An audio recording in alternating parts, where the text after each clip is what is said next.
This video is one of many overdue videos, but it also is a video which allows there to be a confluence of videos brought together, a convergence of videos where we can talk about the same basic idea and how it pertains to several of the role-playing game systems, which are close to my heart and kind of central to videos on this channel, those being Ubiquity and Mithras and Fantasy Flight Games, Star Wars. As you can see, the main topic is about, well, it's a combat topic, and it's about minions and mooks and cannon fodder or blade bait or however it is you want to describe a certain classification of opponent, which, according to the system, because of the genre, are easier to defeat. They are there to be defeated in large numbers, and they're there to be defeated because in the source material, which inspires the game that we are playing,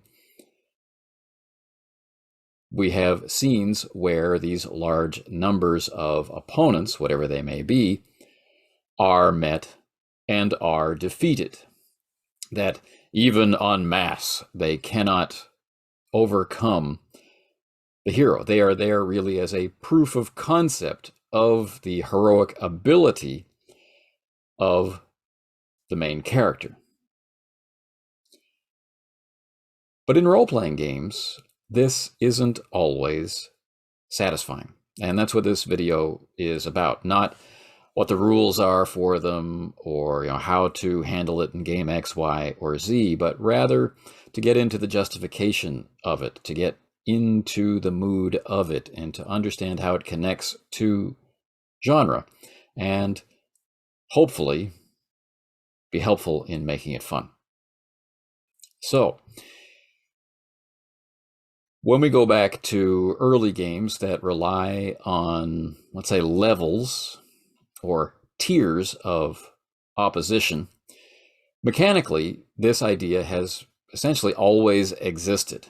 There are creatures or opponents that are a lower level. They are less of a threat, and so they are more easily defeated. They're still dangerous, of course, and in large groups, they become even more dangerous, particularly if the rule set pays attention to the idea of surrounding an opponent or the numbers of opponents that can be dealt with in a given amount of time or in a given amount of space.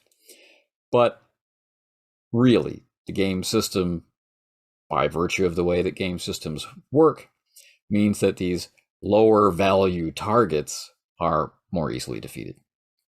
When we step away from the notion of using levels as a structure for building characters or creatures or things in the game, then we wind up with a loss of this type of opponent.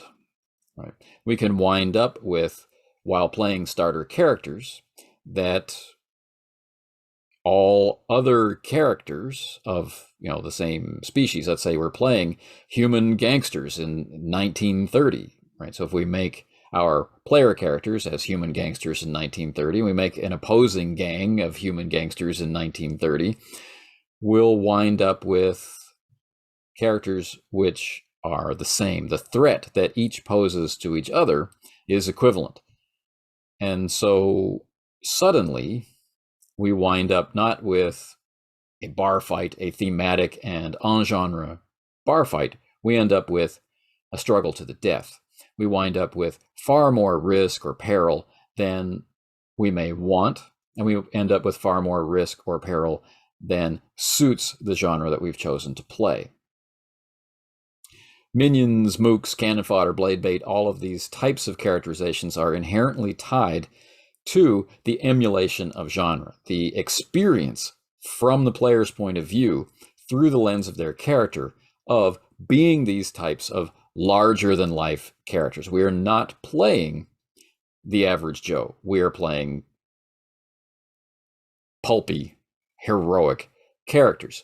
And this is demonstrated in the source fiction, whatever it may be, by the character's high level of fighting prowess, or the character being able to notice things that no one else in the room can notice, and so on and so forth. So, how do we deal with the fact that in order to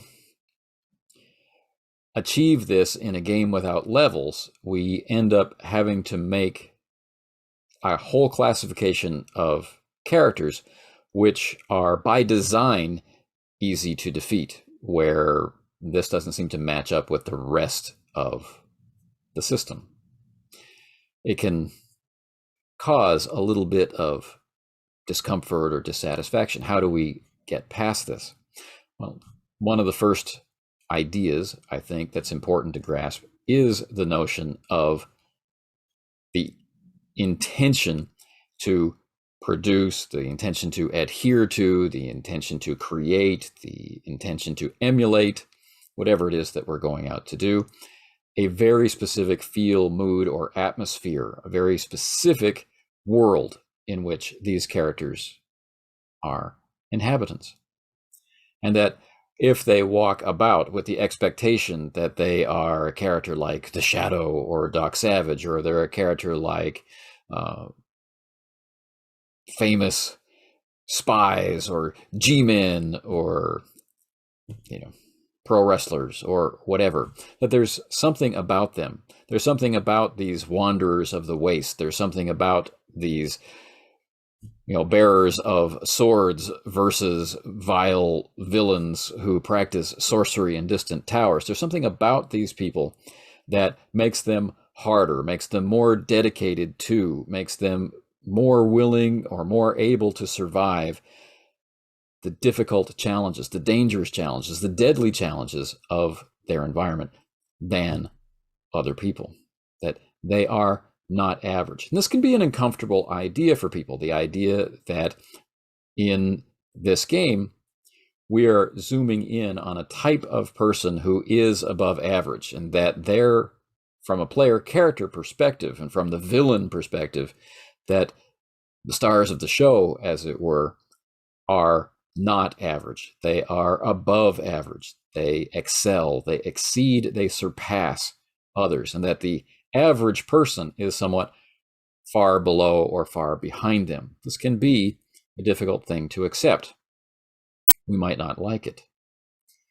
Further, if we're used to the gamble of rolling dice in games, if we're used to the idea of simulating rather than emulating, if we're into the idea of resource management or pitting a dwindling supply of health, vitality, or hits versus another character's dwindling supply of the same, we can feel like it's not much of a game and there's not much reason to actually roll through it if the game master is just putting in front of us a bunch of bowling pins to be knocked down.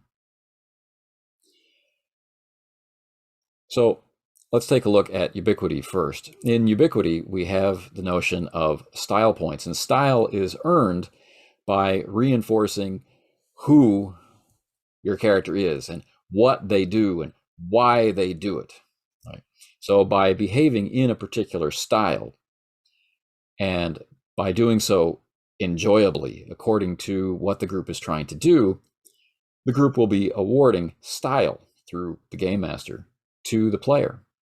They will accrue points of style. An opportunity to do that, an opportunity to establish character, which is one of the main reasons to have minions, mooks, cannon fodder, and blade bait.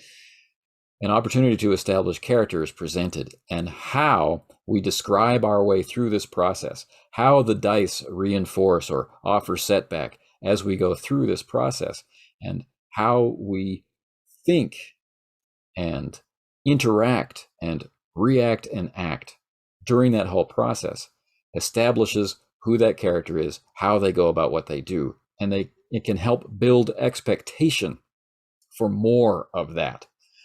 But it also arms the player with style to enable more of that, even when the opposition becomes equivalent to the character, or in the case of a central villain or some other kind of large threat surpasses the capability, maybe even of the entire group of player characters grouped together.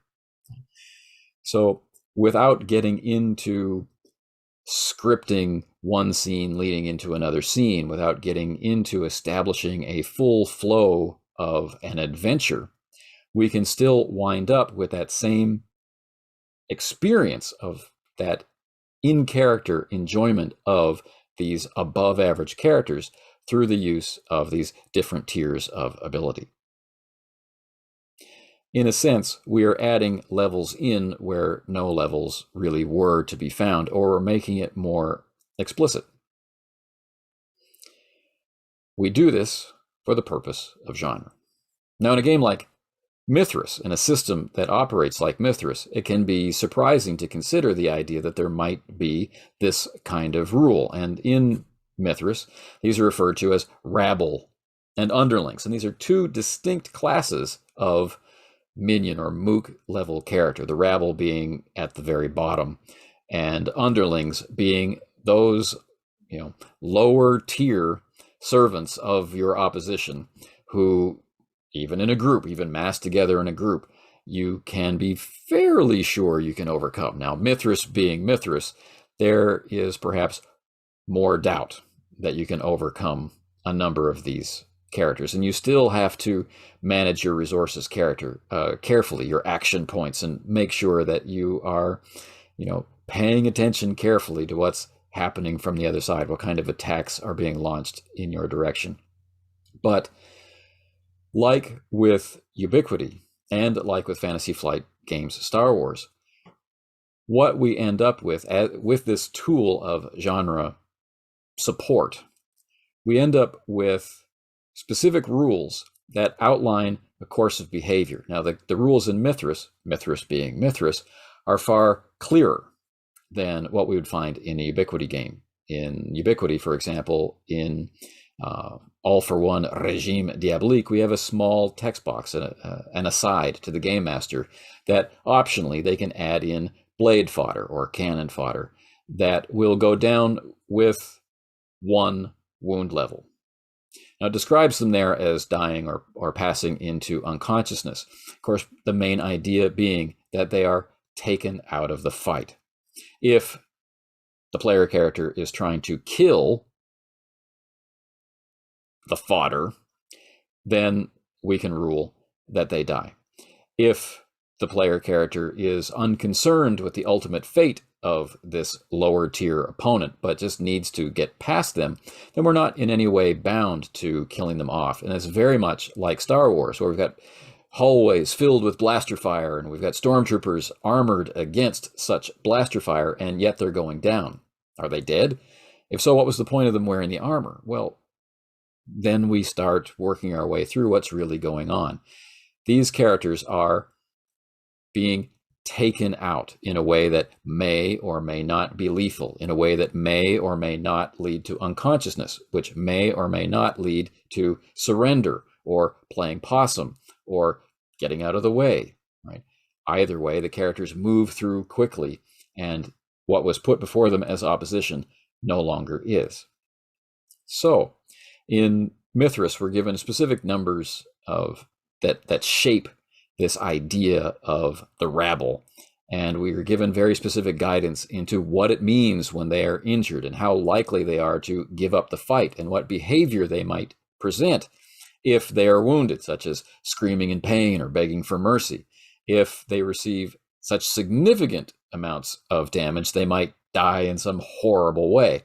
So it's very clear, very helpful guidance into working your way into understanding and accepting rules which bring this tier of character type into the game, so that we can help bypass those feelings of, what was the point of this, or are we wasting time, that might present themselves with some people in your play group. Other people, of course, are going to willingly embrace the opportunity to demonstrate what their character can do and demonstrate it with minimal risk as a character establishing device. Of course, there are dice involved, so minimal risk can sometimes turn around and give you a nasty wound anyway. Now, in Fantasy Flight Games Star Wars, we again have a very express and very overt and system-wide embrace of this idea. We have minion level characters, we have rival level characters, and we have nemesis level characters. And this is all part of character design. This is all part of identifying who is what and where in the Star Wars universe. We understand the difference, and we can see the effect in play, much like we can in Mithras and much like we can in Ubiquity. We can see the effective play of these different types of characters. The nemesis level character is very likely on par with the whole group. The rival level character is very much like a player character. And the minion level character, well, they're dangerous in groups, but they don't quite have the capabilities of a full-on player character. Now, the justification for all of this is that they don't have it within them. They don't have the drive. They don't have the dedication. They don't have the tenacity or the toughness or the training or the skill or the background or whatever it is that makes sense in your particular game to be able to endure the challenges that the player characters do.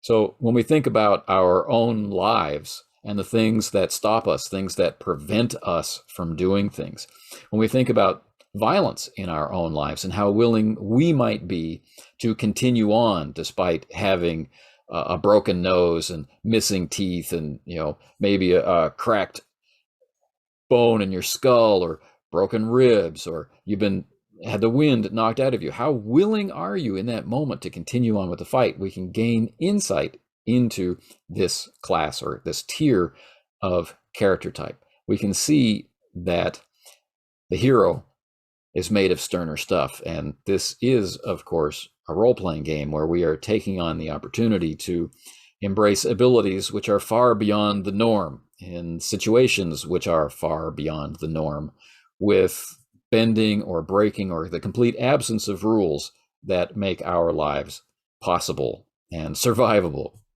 So we ourselves may be minions, mook, cannon fodder, and blade bait, or at least at some point in our lives, we might have had an experience where after a very solid knock or hit or massive disappointment or betrayal or emotional undoing, we were unwilling to go on. And in that moment, we stopped. But in that moment, the hero would continue. And that's the insight that I can offer into these types of rules. So if you're into, playing Mithras using D100, you're expecting a very kind of gritty system that you can bring your real world experience in, your martial arts training, your professional or amateur sports training. You can bring that to about pain and injury and fatigue, and you can find things in the game that make sense, that are pulled from real life experience and then gamified. You can still find sense, you can still find meaning and underpinning and support for minions, mooks, cannon fodder, and blade bait. They're not just easy throwaway opponents that are there to as a puff piece, that are there just to have some fun or as an excuse to roll dice. They're there to reinforce who these characters really are and what differentiates them from the characters who stay home, the characters who are better suited not to a life of adventure, but to a life of supporting their community, to a life of staying home, staying safe, and helping other people stay home and stay safe and be supported and not go out into the darkness of the unexplored world and take great risks and probably not come home again. Likewise, in Star Wars, this is a setting that is dealing with very strong opposing poles, good and evil. The truly evil are motivated to snuff out the good, and they're willing to overcome an awful lot of adversity to do so. The very good, likewise, are willing to endure an awful lot of punishment and more adversity in order to resist the villainy of the evil. And there are many people who can't be stirred to give a damn about either side, who just want to be left alone, who just want to go about their petty business. These are not the player characters. In Ubiquity, we are, Ubiquity itself is a system, not a game, like Mithras. So if we're going into the Hollow Earth, these types of characters may seem like the average person, but yet they have within them this spark that may help them survive the challenges they face there. In All for One, these are definitely people who are a cut above. They are there to protect the king and queen of an entire nation against assassins and other problems that happen on a day-to-day basis, and they're there to do so with their lives. When we look at Leagues of Adventure, these are the explorers, these are the inventors, these are people on the very cutting edge of new discovery, and they are at great risk all the time. They're not someone who dreams of, maybe someday I'll. These are people who cannot stop. They must do it now. They must know. They must discover. They must invent. They must create. They must. And so on and so forth, as we move through all the different games in the line. And so, to help reinforce that, to build it up, to give players the opportunity to experience it, and also through the contrast of experiencing this, to really enjoy the challenges of meeting their nemesis or meeting the great opposition against which they strive. Minion, Mook, Cannon Fodder, and Blade Bait rules really help the group experience Pulp Heroics. So I hope this short video and episode for the podcast offers something that is helpful. And if it raises more questions than answers, or if you're feeling some kind of opposition to the ideas that I'm raising here, please engage with me in the comments below, engage with me through the means provided via Anchor, and let's explore some ideas for making our gaming more fun. Anyway, until the next time, take care.